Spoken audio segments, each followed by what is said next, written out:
할렐루야. 오늘도 하나님 말씀으로 함께 하시는 여러분 되기를 축원드립니다. 함께 기도하겠습니다.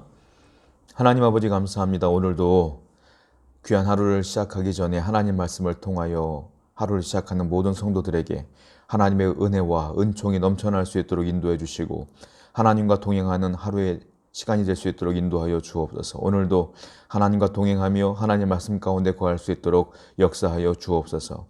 예수님의 이름으로 기도드렸습니다. 아멘. 하나님 말씀은 전도서 7장 13절부터 14절입니다. 전도서 7장 13절부터 14절까지의 말씀을 한번 제가 읽어드리겠습니다.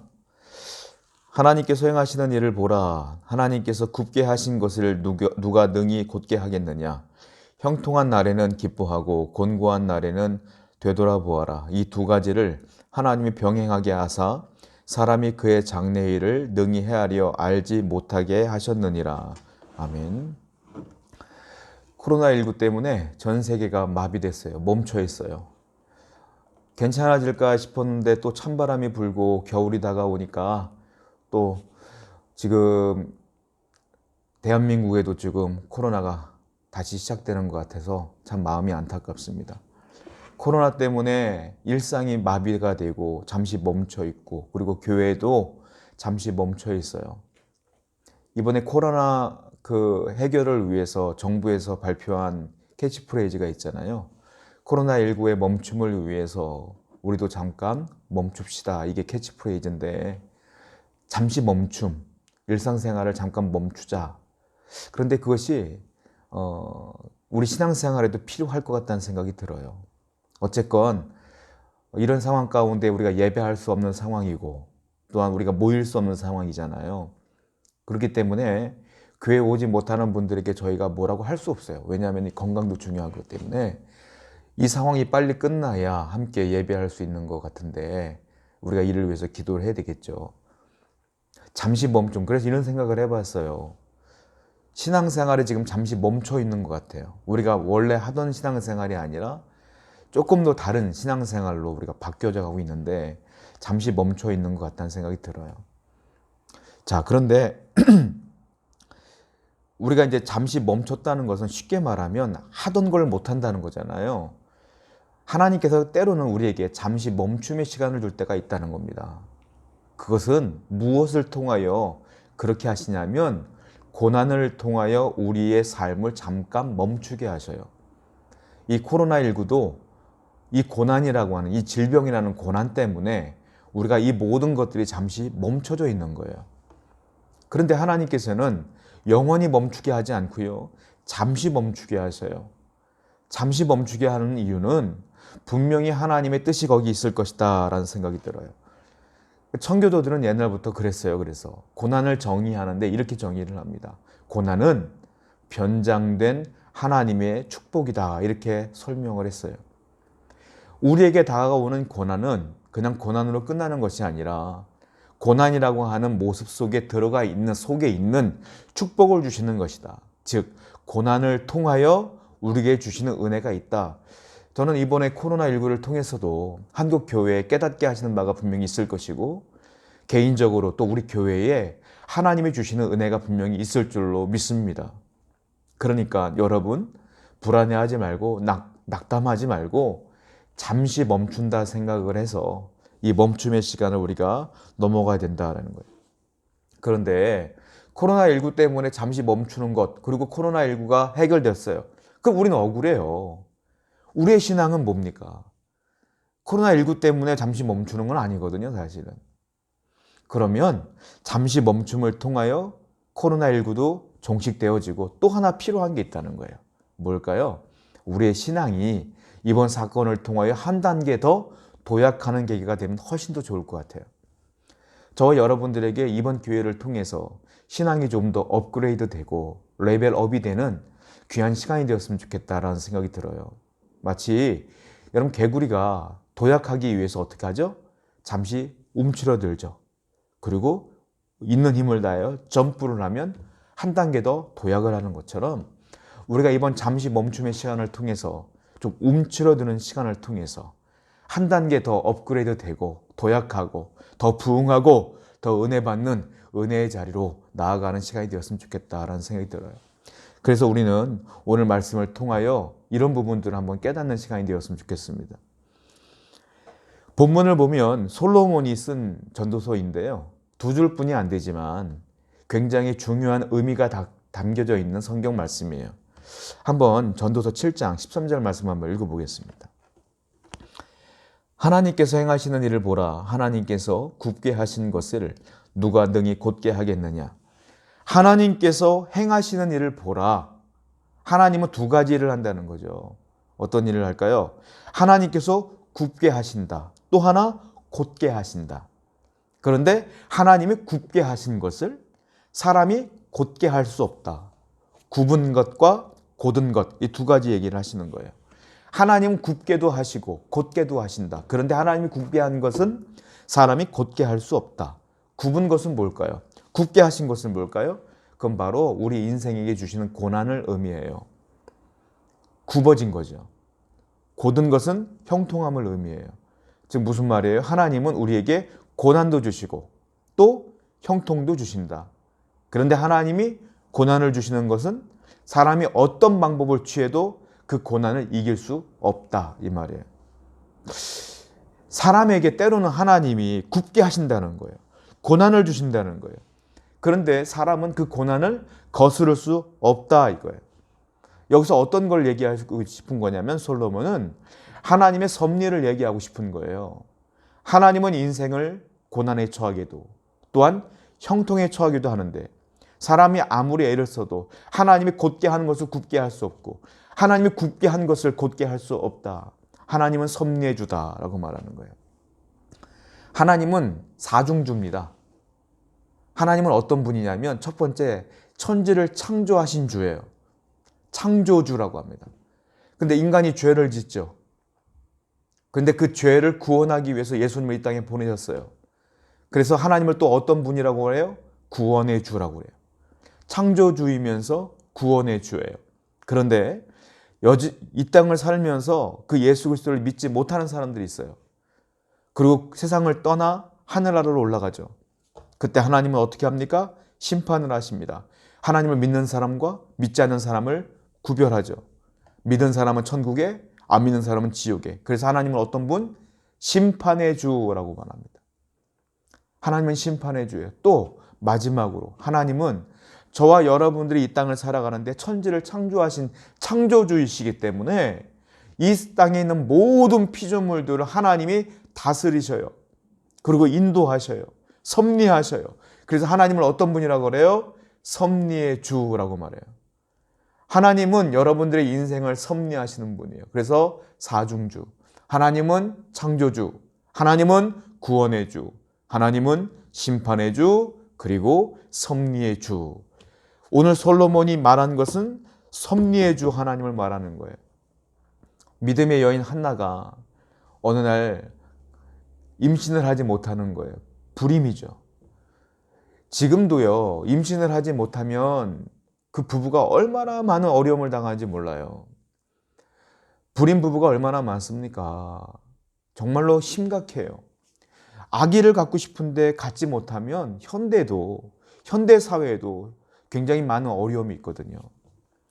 아기 엄마들 딱 모여 있는데 내가 아기를 갖지 못하면 거기서 대화하기가 어려우니까 거기 자꾸 위축되고 그런 경우도 많잖아요. 현대에도 그런데 고대 사회는 훨씬 더 심했어요. 고대 사회는 자식이 축복이었거든요. 자식을 많이 낳은 사람이 복을 많이 받는 사람이라고 생각을 했었어요. 그런데 한나는 아이를 못 낳는 겁니다. 아이를 못 낳으니까 이 남편이 첩을 얻었어요. 그 첩의 이름이 분인나입니다. 첩은 바로 아기를 가진 거예요. 그러니까 이 분인나가 이 한나를 맨날 핍박하는 거예요. 그만 이 집에서 나가라. 내가 정분이 되겠다. 나가라. 계속 핍박하는 거예요. 그 와중에 얼마나 속상하겠어요? 한나는 하나님께 늘 기도하는 겁니다. 그래서 하나님의 복을 받아요. 하나님이 그래서 아들을 주셨죠. 그 아들의 이름이 뭡니까? 사무엘이죠. 사무엘을 낳은 한나는 너무 기뻐요. 그런데 기쁨과 동시에 두려워요. 기쁘지만 두려워. 기쁘지만 떨려. 왜 그러냐? 하나님께서 내가 아기를 낳을 수 없는 상황인데 하나님께서 내 기도를 들으시면서 내가 아기를 가진 거예요. 그러니까 이게 기쁘지만 하나님이란 놀라운 하나님이란 분을 체험하면서 하나님의 두려운 거예요. 그래서 떨리는 마음으로 고백을 합니다. 섭리의 하나님을 고백을 해요. 한번 성경을 읽어볼게요. 사무엘상 2장 6절부터 7절입니다. 여호와는 죽이기도 하시고 살리기도 하시며 스올에 내리기도 하시고 거기에서 올리기도 하시는도다. 여호와는 가난하기도 하시고 부하게도 하시며 낮추기도 하시고 높이기도 하시는도다. 한나의 신앙 고백이며 이스라엘의 신앙 고백이며 우리의 신앙 고백이에요. 한나가 뭐라고 고백합니까? 여호와는 나를 죽이기도 하십니다. 또한 살리기도 하십니다. 스올에 내리기도 하십니다. 거기에서 올리기도 하십니다. 여호와는 가난하기도 하십니다. 부하기도 하십니다. 낮추기도 하십니다. 높이기도 하십니다. 한마디로 말하면 내 인생은 하나님 마음대로 하나님 섭리대로 살아가는 인생일 뿐입니다 라는 고백이에요. 이걸 깨달은 거예요. 여러분의 인생 똑같아요. 하나님이 여러분 죽이기도 하시고 살리기도 하시고 가난하기도 하시고 부하기도 하시고 스올에 내리기도 하시고 건져 올리기도 하시며 낮추기도 하시며 높이기도 하신다. 이 하나님을 믿어야 된다. 이 얘기 아니겠습니까? 자, 솔로몬이 또 이렇게 얘기를 합니다. 하나님은 어떻게 섭리하는지에 대해서 우리에게 말하고 있어요. 전도서 7장 14절 본문 말씀이에요. 한번 읽어봅니다.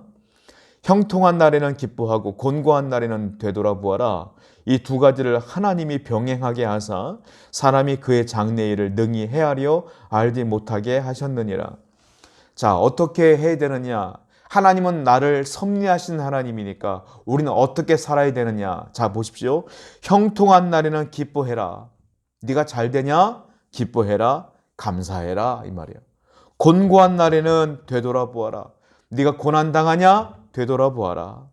하나님은 이 두 가지를 하나님이 우리 인생 가운데 병행하게 하신다. 형통함과 고난을 병행하게 하신다. 이유가 있어요. 그의 장래일을 능히 헤아려 알지 못하게 하셨느니라. 너의 미래를 스스로 알지 못하게 하기 위함이다 그런 거예요. 왜냐? 내가 늘 잘 되면 내 미래가 잘 될 줄 알아요. 그런데요, 내가 잘 되다가 고난이 닥치면 헷갈리기 시작해. 내가 잘 될지 못 될지 사람은 모르기 시작하는 거예요. 무슨 말이냐? 미래는 하나님 거예요. 인간이 알 필요 없다는 소리예요. 이 말은. 그러니까 하나님은 때로는 고난도 형통도 주면서 내 미래를 내가 예측하지 못하게 만든다. 그러니까 너는 어떻게 살아야 되느냐? 항상 현실 속에서 겸손하게 하나님만 바라보며 그 섭리 가운데 순종하며 그대로 살다 보면 너의 미래는 하나님이 좋은 대로 인도하시니 너는 감사하며 겸손하게 살아라. 미래를 알 필요 없다. 알려고 하지 말아라. 그것이 교만이다. 라고 말하는 거예요. 하나님은 그래서 우리에게 고난과 형통을 준다는 거예요. 그래서 하나님이 싫어하는 게 뭔지 아세요? 점치는 거 싫어해요. 그래서 하나님이. 점 보는 거 싫어해. 연초에 토종비결 보는 거 싫어해. 하나님이. 무당 찾아가서 내 아들 어떻게 될까요? 나 어떻게 될까요? 이런 거 싫어해. 하나님이. 그래서 하나님은 여러분들이 미래를 알려고 하는 거 싫어해.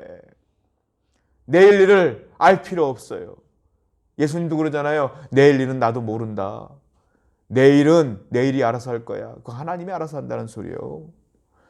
사람들은 말해요. 야, 종말의 때가 다가왔다. 몇 월 며칠이다. 10년 뒤다. 20년 뒤다. 몇 월 며칠이다. 여러분 여기에 속으면 안 돼요. 여기에 속으면 안 돼요. 하나님은 인간에게 미래를 가르쳐 준 적이 없어요. 한 번도. 종말의 때를 가르쳐 준 적도 없어요. 예수님도 모른다는데 어떻게 인간이 알아요? 거기에 속으면 안 돼요. 어떤 사람이 여러분들에게 종말의 때가 다가옵니다. 이때입니다. 이때입니다. 라고 말하면 여러분들 그냥 걸러주셔야 돼요. 그냥 말도 섞으면 안 돼. 그 사람들 잘못된 사람들인 거예요. 하나님은 여러분들이 미래를 알길 원하지 않아요. 하나님은 여러분들에게 고난과 형통을 교차하도록 허락하시면서 여러분들을 이끈다 이거예요. 왜 그럴까요? 왜 그렇게 이끄실까요? 사람은 죄인이에요. 죄인이기 때문에 내가 잘 되잖아요. 그럼 교만해지다가 죽어요. 사람은 죄인이기 때문에 내 고난만 당하잖아요. 그러면 하나님 나 떠났다고 원망하다 죽어요.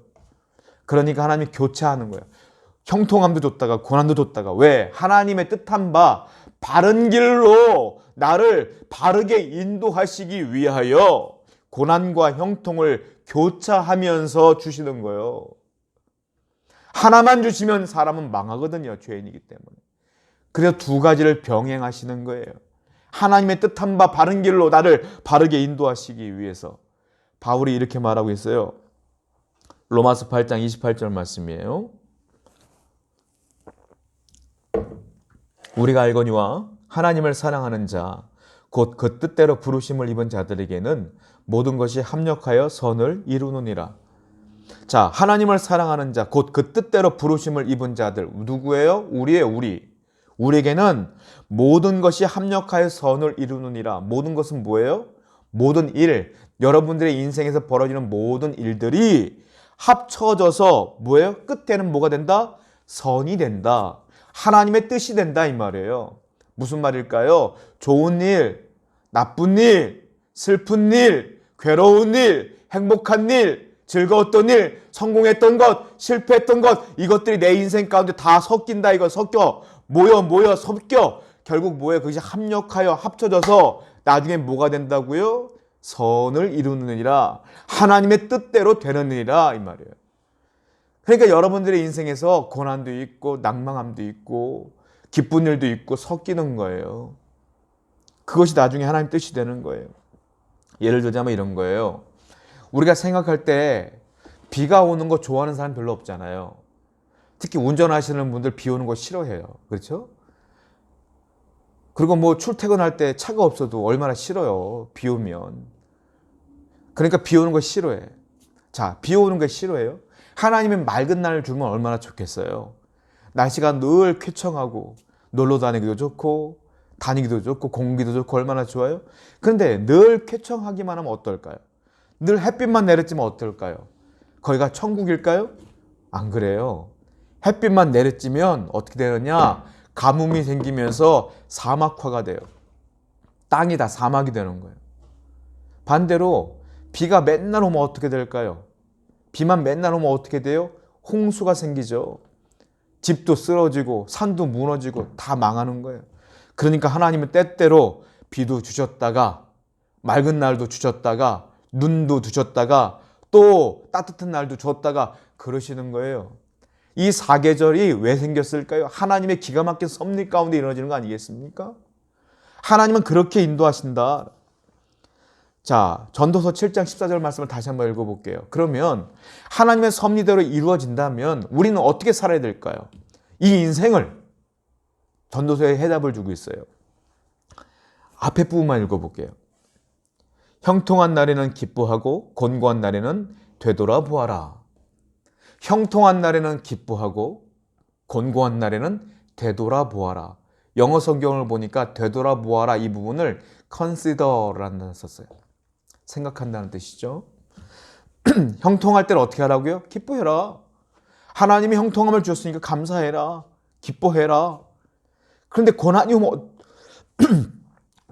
어떻게 되느냐? 곤고한 날이 오면 어떻게 되느냐? 되돌아보아라. 되돌아보다라는 단어는 그 영어 성경을 아까 제가 말씀드렸잖아요. consider라는 단어를 썼어요. 히브리어는 라하라는 단어를 썼습니다. 라하가 원뜻인데 되돌아보아란 해석한 뜻이 라한데요. 라하가 무슨 뜻이냐면 고려하다, 판단하다, 그리고 조사하다, 생각하다 이런 뜻이에요. 그러니까 무슨 말이에요? 하나님은 우리에게 두 가지를 말씀하신 거예요. 네가 잘 되고 있니? 형통하니? 감사해. 누구한테? 하나님께 감사해. 네가 고난당하고 있느니? 그러면 생각해봐. 판단해봐. 곰곰이 생각해봐. 이 말이에요. 고난당하면 원망하는 것이 아니라 가만히 생각해봐라. 이 말이에요. 여러분 평소에는 우리가 얼마나 분주하게 살아요. 잘 되면 그게 분주해. 그냥 아무 일 없으니까 일상생활이야. 잘 돼. 아무 생각이 없어. 그런데 고난 닥치면 하나님께서 우리에게 말하는 게 뭐냐면 네가 잘 되면 분주하다가 그냥 신앙 잃어버리는 것이 아니라 잘 되면 가만히 감사하며 살아라. 안 돼도 가만히 멈추어서 생각해봐라. 하나님이 원하시는 건 이거예요. 저와 여러분들이 분주하게 정신없이 사는 게 아니라 가만히 멈춰서 생각해봐라. 이게 하나님의 뜻인 거예요. 자, 그러면 고난이라고 하는 것은 잠시 멈춤의 시간이에요. 우리에게. 멈추라는 하나님의 뜻인 거예요. 어떻게 멈출까요? 여러분, 고난은요, 하나님이 여러분들을 망하게 하려고 주시는 게 아니에요. 아까 제가 계속 말씀드린 것처럼 여러분들을 바르게 인도하기 위해서 고난을 줬다가 형통함도 주는 거예요. 자, 예레미야 애가서를 보면 이 부분에서 명확하게 말씀하고 있어요. 예레미야 애가서 3장 33절입니다. 주께서 인생으로 고생하게 하시며 근심하게 하심은 본심이 아니시로다. 고생하게 하시며 근심하게 하시는 것은 하나님의 본심이 아니다라는. 그러면 하나님의 본심이 아니에요. 우리가 고난당하는 게, 우리를 바르게 인도하는 게 하나님의 뜻인 것이지. 그러면 고난당할 때 우리 어떻게 해야 될까요? 하나님은 왜 이런 고난을 주실까요? 이 코로나라고 하는 이 엄청난 이 괴물과 같은 바이러스를 이 땅에 왜 주셨을까요? 여러분들의 사업장에 왜 고난이 있을까요? 여러분들의 삶의 가정에 왜 고난이 있을까요? 그러면 잠시 멈추는 거예요. 고난이 있으면 분주하게 이리 왔다 갔다 하는 것이 아니라 잠시 멈추는 거예요. 그리고 어떻게 돼요? 잠깐 생각해 보는 거예요. 곰곰이 생각해 보는 거예요. 판단해 보는 거예요. 이 고난이 왜 왔는가를 조사해 보는 거예요. 그런 시간이 필요하다. 그러면 우리가 어떻게 생각해야 될까? 어떻게 행동을 해야 될까? 간단하게 4가지를 생각해 볼 필요가 있어요. 첫 번째, 고난의 때에 우리가 무엇을 생각해 봐야 되냐면 하나님의 주시는 은혜에 대한 감사의 시간을 가져야 된다. 여러분, 영어로 생각한다는 게 뭡니까? think입니다. 감사하다는 단어는 뭐죠? thank입니다. think와 thank는 어원이 같다고 그래요. 그래서 비슷한 단어잖아요. 생각한다와 감사한다는 어원이 같아요. 자, 여러분들 고난을 당하면 잠시 멈추세요. 멈추고 어떻게 될까요? 생각하는 거예요. 생각해 보는 거예요. 이 고난이 왜 왔는가? 생각을 해보잖아요. 그럼 결론이 어떻게 나오는지 아십니까? 감사하다라고 결론이 나오는 거예요. 그래서 think와 thank는 연결되어지는 거예요. 생각하는 것과 감사함은 연결되어지는 거예요. 그러니까 여러분들 고난이 오면 생각하십시오. 그리고 감사하십시오. 왜? 내가 고난이 오면 그동안 주신 은혜가 감사해. 이렇게 주시는 하나님께서, 이런 은혜를 주시는 하나님께서 이 고난 넘어가면 반드시 또 은혜를 주실 거야 라고 감사하는 거예요. 이 코로나19 사태에 우리가 한번 멈추고 생각해 볼 필요가 있어요. 여러분, 교회나 그럼 우리 생활 속에서 일상생활에서 감사하지 못하고 넘어간 게 얼마나 많은지 몰라요. 생각해 보십시오. 코로나19 때문에 우리가 하지 못하는 게 많아요. 지금 먹을 거 마음대로 못 먹습니다. 우리가 좋은 식당 약속 잡아서 마음대로 가서 먹었어요. 예전에는 뭐 뷔페를 가든지 뭐 횟집을 가든지 고깃집을 가든지 마음껏 가서 먹었어. 우리는. 지금은 어떻게 해요? 코로나 때문에 가지 말래. 식당에 가지 말래. 옛날에 먹었던 것들이 얼마나 소중한지 이제 알아요. 이제 지금 2단계잖아요 9시 후 가지 말래. 3단계잖아요 아무것도 하지 말래. 이제 아무것도 하지 말래. 이렇게 되는 거예요. 그러니까 생각해 보세요. 예전에 우리가 마음껏 먹었던 것, 마음껏 식당 갔던 것, 마음껏 모임 가졌던 것 얼마나 감사한가. 지금의 고난 때문에 과거의 은혜가 감사하잖아요. 교회도 마찬가지예요. 우리가 늘 예배했던 것, 예배 자리에서 모여서 예배했던 것, 마음껏 찬양했던 것, 울면서 기도했던 것, 외부로 나와서 집회했던 것, 부흥했던 것 얼마나 감사해요. 지금 못하잖아. 그런데 우리 생각해 봐야 돼요. 예전에 그렇게 예배했던 것, 가기 귀찮아가지고 예배도 못 오고, 우리 함께 예배합시다, 집회합시다, 귀찮아갖고 하기 싫어서 안 오고, 찬송합시다, 하기 싫어서 안 하고, 그랬던 것들이 얼마나 후회됩니까 지금. 그 일상적인 예배의 상황들이 얼마나 감사해요. 지금 우리 모이지도 못하잖아. 마음껏 예배하지도 못하잖아요. 동료들, 사랑하는 사람들 마음껏 바깥에서 만났던 것들 얼마나 감사해. 지금 못하잖아요. 그러니까 이 고난의 때에는 잠시 멈추면 이 고난만 보는 것이 아니라 과거의 일상적인 축복들이 얼마나 감사했는가를 우리가 깨닫는 시간이 된다 이거예요. 하나님의 은혜에 대한 감사가 있어요. 그리고 우리는 깨닫죠. 이 모든 것들이 다 하나님의 은혜로다. 그러니까 이 고난의 때 우리는 뭐 해야 될까요? 생각하는 거예요. 멈추는 거예요. 그리고 하나님께 감사하는 거예요. 바울이 우리에게 도전합니다. 고린도전서 4장 7절. 누가 너를 남달리 구별하였느냐? 네게 있는 것 중에 받지 아니한 것이 무엇이냐? 네가 받았은즉 어찌하여 받지 아니한 것 같이 자랑하느냐? 네가 다 받은 건데 왜 안 받은 것처럼 행동하냐 이거예요. 왜 안 받은 것처럼 자랑하냐 이거예요. 다 하나님이 주신 것인데 왜 네가 다 쟁취한 것처럼, 네가 얻은 것처럼 착각하고 교만하고 자랑하느냐. 생각해봐라. 다 하나님이 주신 거예요. 여러분들이 가진 돈, 여러분들이 취한 거예요? 아니에요. 원래부터 부자였던 분은 부모로부터 준 거예요. 그 부모님은 누구한테 준 거예요? 하나님이 건강 줬으니까 사업했고, 건강 줬으니까 직장 생활했지. 부모님도 나도 마찬가지고 개인적으로 다 마찬가지인 거예요. 내가 벌은 돈들, 내가 직장 하나님의 은혜로 그 좋은 데 갔으니까, 내가 하나님이 주시는 은혜로 머리로 지혜로 공부를 잘해서 시험을 잡아서 거기 들어갔으니까, 내가 건강해서 거기 들어갔으니까지. 하나님이 건강 잃어버리게 했어 봐. 하나님이 여러 가지 조건들 안 맞게 했어 봐. 여러분들 그 돈을 벌었겠냐고요. 결국 다 뭐예요? 다 하나님의 은혜지. 다 내가 얻은 것처럼 착각하고 산다 이거예요, 사람들이. 생각해봐라. 생각해봐라. 다 하나님의 은혜다. 다 하나님의 은혜다. 예전에 청년 한 명이 병원에 입원한 적이 있었어요. 그리고 퇴원을 해서 제가 신방을 갔는데 그 녀석이 한 번도 헌금을 한 적이 없어요. 한 번도 헌금한 적이 없는 친구인데 제가 신방을 갔더니 봉투에다가 감사 헌금을 해서 저한테 주더라고. 저거 너무 감격했어. 야, 네가 웬일이냐? 한 번도 헌금 안 한 녀석이 웬일로 네가 헌금을 다 하냐? 그 감사 헌금에는 감사 헌금의 그 기도 제목을 봤어요. 뭐라고 썼는지 아십니까? 낮아지게 하심에 감사. 그리고 기도하시게 하심에 감사. 이게 무슨 내용이냐 물어봤더니 그래요. 아팠을 때에 이 건강도 하나님의 것임을 알았대요.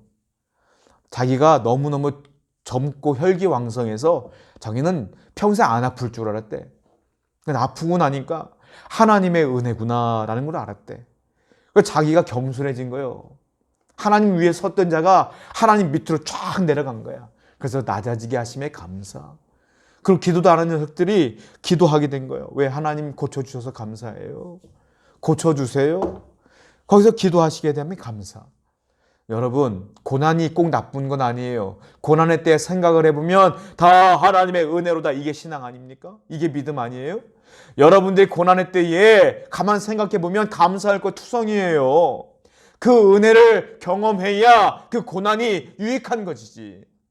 하나님은 여러분들에게 고난 가운데 무너지라고 망하라고 주는 고난이 아니라 이거예요. 바른 길로 인도하기 위해 주신 고난이기 때문에 감사하셔야 된다. 이거. 데살로니가전서 5장 18절 말씀 읽어보겠습니다. 범사에 감사하라. 이것이 그리스도 예수 안에서 너희를 향하신 하나님의 뜻이니라. 범사에 감사하라. 이것이 하나님의 뜻이니라. 감사하라. 감사하라. 고난의 때도 감사하라. 형통의 때도 감사하라. 그것이 하나님의 뜻이니라. 오늘 하루 감사하시기 바라요. 그것이 하나님의 뜻입니다. 그것이 하나님의 은혜입니다. 두 번째로 우리가 고난당할 때 우리가 어떻게 살아야 될까요? 고난의 때는 잘 생각해 봐야 돼요. 무엇을요? 이 고난이 왜 왔는가를, 그리고 내 잘못이 무엇인가를 생각해 봐야 돼. 그리고 그 고난의 때 우리는 뭘 해야 됩니까? 회개의 시간을 가져야 돼요. 회개의 시간. 하나님은 여러분들이 죄를 지으면 고난을 줘요. 고난을 주는 건 감사한 거야. 왜? 깨달으라고 주는 거니까. 하나님은 여러분들이 죄를 지으면 하나님이 사랑하지 않는 사람에게는 놔둬. 그냥 놔둬요. 죄를 짓든 말든 형통하든 말든 놔둬요. 죄 짓다 망하라고 놔둬 그냥 하나님은. 그런데 사랑하는 사람에게는요, 정신 차리라고 깨달으라고 고난을 줘요. 우리는 잠시 멈춰서 생각해 봐야 돼요. 감사해야 되고 또 하나 내 죄를 회개하는 시간을 가져야 돼요. 시편 119편 67절 71절 읽어볼게요. 고난당하기 전에는 내가 그릇 행하였더니 이제는 주의 말씀을 지키나이다. 고난당한 것이 내게 유익이라. 이로 인하여 내가 주의 율례를 배우게 되었나이다. 고난당하기 전엔 내가 그릇 행하였다. 그런데 고난당한 후에 내가 주의 말씀을 지키게 되었다. 고난당한 것이 내게 유익함이라. 이로 말미암아 내가 주의 율례, 주의 말씀을 배우게 되었기 때문이다. 고난 때문에 그릇 행하던 내가 정신을 차려 잠깐 멈춰 회개하여 말씀대로 살게 되었습니다. 말씀을 배웠습니다. 라고 고백하는 거 아닙니까? 여러분, 하나님은 여러분들에게 고난을 주시는 이유는 그릇 행하던 나를 멈추게 하시고, 그리고 하나님의 뜻이 무엇인지, 말씀이 무엇인지 그 말씀대로 순종하기를 원하시기 때문에 그래요. 그러니까 우리는 어떻게 해야 돼요? 잠시 멈춰서 회개의 시간을 가져야 된다. 또 혹시 고난당하는 분 있습니까? 세 번째, 우리는 어떻게 해야 될까요? 그 고난당한 시간에 잠시 멈춰서 기도의 시간을 가져야 돼요. 기도하셔야 돼요. 고난당하면 반드시 기도해야 돼요. 감사해야 되고 회개해야 되고 기도해야 돼요. 우린 평소에 분주하게 살기 때문에 기도를 잘 못해. 하나님은 기도를 잘 못하는 사람에게 고난을 줘요. 기도해라. 그 시간은 기도할 시간을 가져야 돼. 자, 성경을 볼게요. 역대하 7장 13절부터 14절. 혹 내가 하늘을 닫고 비를 내리지 아니하거나 혹 메뚜기들에게 토사를 먹게 하거나 혹 전염병이 내 백성 가운데 유행하게 될 때에 내 이름으로 일컫는 내 백성이 그들의 악한 길에서 떠나 스스로 낮추고 기도하여 내 얼굴을 찾으면 내가 하늘에서 듣고 그들의 죄를 사하고 그들의 땅을 고칠지라. 이것은요, 이 말씀은요, 이스라엘 사람들이 농경사회다 보니까 농경사회를 배경으로 한 말씀이에요. 그러니까 농경사회의 고난이 뭘까요? 고난에 대한 말씀인데, 농경사회의 고난은 농사가 안 되는 거란 말이에요. 그게 먹고 살 게 끊어지니까. 그래서 이렇게 표현하고 있는 거예요. 뭐라고 말합니까? 내가 하늘을 닫는다. 그리고 비를 내리지 않는다. 가뭄이 있다는 소리예요. 그리고 또 하나, 메뚜기들에게 토산을 먹게 하간다. 그러니까 곤충들이, 메뚜기가 그나마 있던 곡식들을 다 먹게 하겠다 이거예요. 그리고 혹 전염병이 내 백성 가운데 유행할 때, 전염병, 코로나19와 같은 괴물 같은 전염병, 이 전염병이 있으면 곡식도 죽고, 그리고 가축도 죽고, 사람도 죽고, 그리고 메뚜기가 곡식을 다 먹어서 먹을 것도 없고, 가뭄이 있으니까 물도 없고, 물이 오염돼서 물 먹으면 또 전염병이 돌고, 이런 사태가 있다는 거예요. 살 수가 없는 고난이 있는 거예요. 자, 그 고난, 그때 하나님께서 원하시는 게 뭐예요? 14절에 보니까 내 이름을 일컫는 내 백성이 이런 상황 속에서 그들의 악한 길에서 떠나 회개하라 이 말이에요. 악한 길 떠나라. 내가 그래서 고난을 주는 것이다. 그리고 스스로 낮추라. 겸손하라. 원하시는 게 있어요. 또 뭐예요? 그때에 기도하라. 내 얼굴을 찾으면, 하나님의 얼굴을 찾는 게 뭐예요? 기도하는 거예요. 하나님, 내가 잘못했습니다. 회개합니다. 기도하라 이거예요. 하나님 얼굴을 찾으라. 도움을 찾으라. 누구에게? 하나님께. 그 얼굴을 찾는, 도움을 찾는 행위가 뭐냐? 기도다. 그러면 하나님의 그 기도를 듣고 어떻게 해요? 그들의 죄를 사하고 용서해주고 그 땅을, 그 저주받은 땅을 내가 고쳐주리라. 회복시켜주리라. 무엇하면? 회개하고, 두 번째, 기도하면. 고난을 하나님께 올려드리면, 이 문제를 기도함으로 올려드리면 듣고 회복시키리라. 아멘. 그러니까 여러분 기도하셔야 되는 거예요. 고난이 닥치면 원망이 터져 나오는 사람들이 있어요. 그리고 좌절하는 사람이 있어요. 불만하는 사람이 있어요. 이 사람들의 특징이 뭐냐? 기도를 안 해요. 기도를 하더라도 원망의 기도만 터져 나와. 하나님은 여러분들의 고난을 주는 이유가 원망받으려고 기도시키는 게 아니에요. 하나님은 도움을 구하라고 기도시키는 거예요. 그때 구해야 된다는 거예요. 도움을 구해야 된다는 거예요. 원망의 기도를 멈추고 하나님께 도움의 기도를 하라는 거예요. 그때 하나님이 듣고 그 땅을 회복시켜 주시리라. 바울은 그래서 기도를 이렇게 하라고 말해요. 기도를 하되 원망하며 기도하면 안 돼. 이렇게 말해요. 성경 볼게요. 빌립보서 4장 6절부터 7절입니다. 아무것도 염려하지 말고 다만 모든 일에 기도와 간구로 너희 구할 것을 감사함으로 하나님께 아뢰라. 그리하면 모든 지각에 뛰어난 하나님의 평강이 그리스도 예수 안에서 너희 마음과 생각을 지키시리라. 어떻게 기도하라? 아무것도 염려하지 말라. 고난당하고 있느냐? 아무것도 염려하지 말라. 왜 염려가 안 돼요? 왜 근데 바울은 염려하지 말라 그래요? 이것만 무슨 말이냐면 염려하지 않는다는 것은 지금은 고난이지만, 현재는 고난이지만, 고통이지만 하나님이 도우실 거야 라는 소망을 가지면 지금의 현실이 염려가 안 된다는 거예요. 왜? 이 염려는 끝날 거니까, 끝일 거니까 소망을 품고 기도하는 거예요. 미래에 대한 소망을 품고 아무것도 염려하지 말고 모든 일에, 모든 사건에, 어떤 일이든지 간에 기도와 간구로 나가라 이거예요. 근데 어떻게 구하냐? 너희 구할 것을 감사함으로 하나님께 아뢰라. 감사함으로. 아니 지금 내가 고난당하는데 어떻게 감사해요? 그 말은 무슨 말이에요? 아까 말씀드린 것과 연결되는 거예요. 아무것도 염려하지 말라. 감사하며 기도하라. 똑같은 거예요. 무슨 말이에요?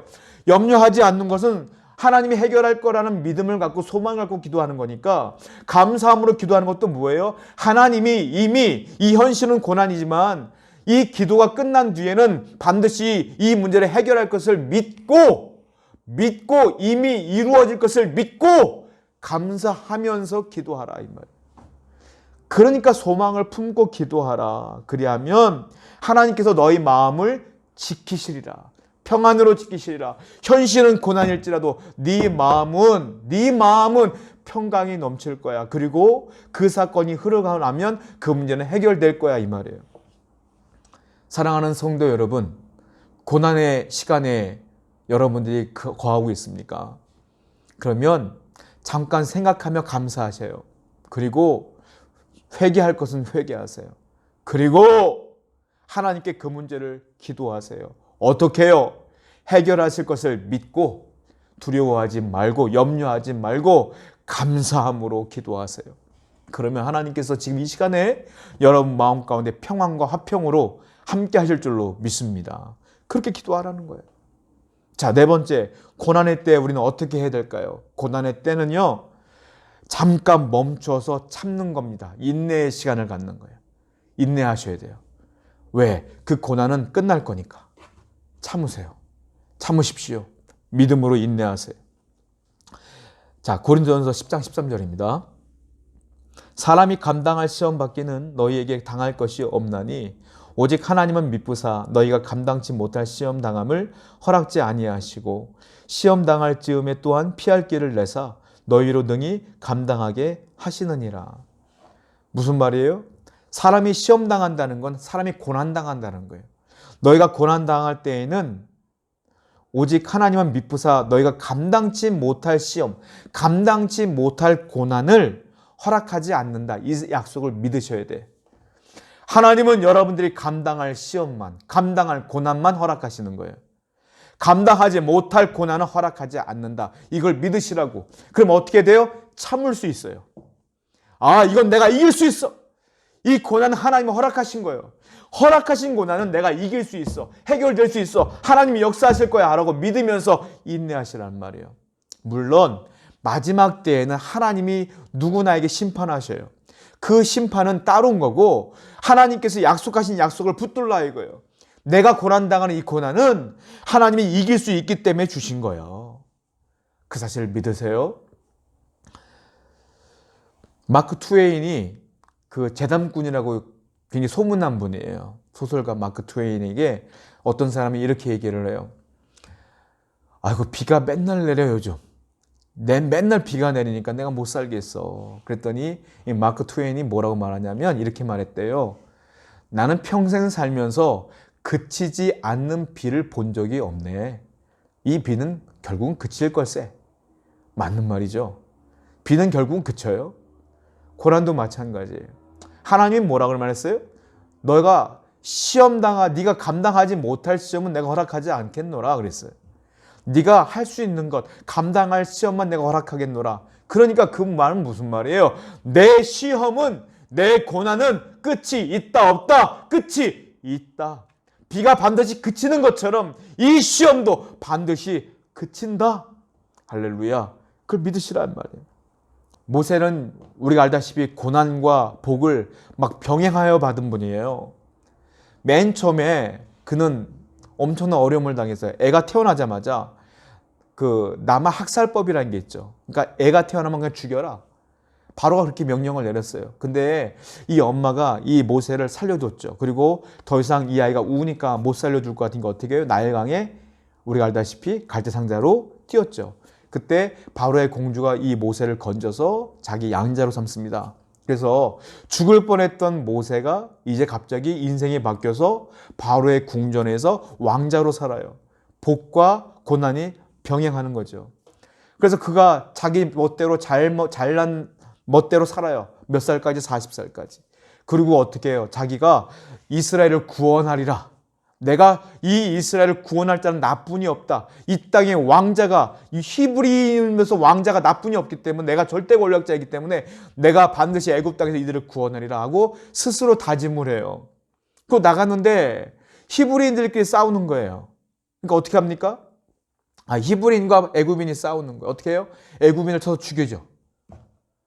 그때 히브리인들이 뭐라고 말해요? 네가 오늘도 우리를 죽이려고 하느냐? 이런 사건들을 기억하시죠? 그가 이제 살인자가 되어서 도망을 가게 돼요. 자, 복을 받았던 자가 살인자가 되어서 미디안 광야로 도망을 갑니다. 그래서 40살부터 80세까지 거기서 양치기를 하죠. 또 고난이 닥쳐요. 그리고 80세에 하나님이 그를 콜링을 해서 그를 구원자로 영도자로 세워서 그를 하나님께서 120세에 불러가죠. 인생을 그렇게 살다 가는 거예요. 자, 20세기에 위대한 성경교사라고 일컬어지는 헨리에타 미어즈라고 하는 분이 계셔요. 이분이 이걸 가지고 모세 인생을 세 단계로 분리했어요. 40세까지의 모세, 40에서 80세까지의 모세, 80세 이후의 모세. 이렇게 그분이 세 단계로 나누는데 그분이 뭐라고 말하느냐. 맨 처음에 40세까지, 즉 바로의 궁전에서 왕자로 살았던 모세는 어떤 모세냐면 나는 뭐든지 혼자서 할 수 있어 라고 하는 I am somebody 라고 하는 모세로 나눠져요. I am somebody. 나는 소중한 사람이야. 난 능력 있는 사람이야. 난 다 할 수 있어. 그리고 그가 미디안 광야로 도망갔을 때 40세부터 80세까지의 인생을 I am nobody. 나는 별 볼 일 없는 사람이야. 그렇게 모세가 스스로 평가절하를 하죠. 나는 별 볼 일 없는 사람이야. 그리고 하나님께서 그를 부르셔서 훈련시키셔서 사용하실 때 80세부터의 모세를 어떻게 말합니까? I am somebody in God. 하나님 안에서 모든 걸 할 수 있는 사람. 이렇게 된 거예요. 하나님은요, 모세를 사용하시기 원했어요. 그래서 어떻게 합니까? 40년이라는 세월 가운데 고난을 줬어요. 그 고난 가운데 모세는 스스로 I am nobody. 나는 별 볼 일 없는 사람이야. 스스로 자책을 했어요.